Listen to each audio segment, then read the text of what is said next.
Chapter 1. Aura. The sound of overgrown tree limbs scritching against a broken window pane. The runoff of a recent rainfall dripping in the hallway. The pungent scent of raccoons nesting somewhere in the roof. This was my new reality. As a legacy from the House of Fire, I'd been raised in opulent surroundings, and I wanted for nothing. A far cry from the abandoned boarding school I currently found myself squatting in with the rest of the Arcane Rebels. With just a little bit of tweaking, our new hideout would not only have been comfortable, it could have rivaled the Arcane Masters' estate. Up until recently, the Rebels had to rely on whatever they could build, scavenge, or steal. That was before they transfigured. And now, technically, the guys couldn't make something out of nothing, from the source derived, but they could stretch scraps of wood and bits of stone into elaborate furniture. They could spark tiny fires of myriad colors inside old light bulbs. They could scent the air with night-blooming flowers and make the water dance. But they didn't, because the Rebels weren't about to waste arcane energy feathering our nest. They carved out a clean enough place to eat and sleep, somewhere to catch our breath and figure out our next move.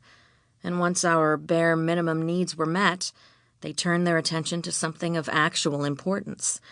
The way the city of Corona had been mismanaged for generations by the Arcane Masters.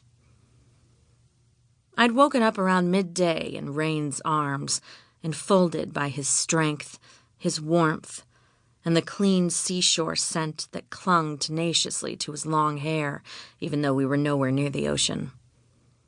It made no sense to me that after all these years of sleeping alone, I could even manage to doze off pressed up against him. But we were connected on so many levels. I felt so phenomenally safe that I slept better on that mattress on the floor than on the finest pillow top back at the estate. Zephyr and Sterling were whispering, a small nod to letting us get our rest, but the two of them got carried away, and the sharp whispers grew pretty hard to ignore. We had a book in our possession, not just stunningly rare, but absolutely unique, that laid out the previous Arcane Masters' attempts to force the city's elements into balance, the late Earth Master's journal, and its secrets spanned decades. From what I gathered from those heated whispers, it was basically a manual on what not to do. "This gizmo can't be a grass greener," Zephyr hissed. "Who would think just changing the color was a good idea?" "It's all about chlorophyll," Sterling informed him. "And it's at least 30 years too early for the juicing craze. You got any better idea what they'd be doing with it?" "I don't know. It's so elaborate. It would take months to build. So many resources. But what difference does it make if the grass just looks green when the roots are rotten?" Welcome to my world. Despite the fact that I was curled up against the most handsome man I'd ever set eyes on, I'm a gearhead at heart, and the more Sterling and Zephyr argued about the book, the more curious I was to see what the heck they were looking at. But as I pulled away from Rain, his arm tightened around my waist. "Stay," he said, so low only I could hear it. I wanted to, sorely. I'd never been one to loll around in bed, though. I was always up with my alarm and diving into my assignment on the great machine by the time most people were yawning into their cereal bowls.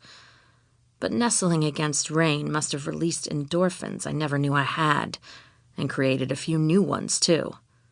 If anyone could make me laze in bed, it was him. Unfortunately, I just couldn't. There was work to do. When I rolled over, he gathered me up against him harder, back to front now, spooning. "Come on, baby girl," he said into my hair. 5 more minutes. I'm a pretty no-nonsense kind of person. My idea of decadence is an extra splash of 2% milk in my coffee.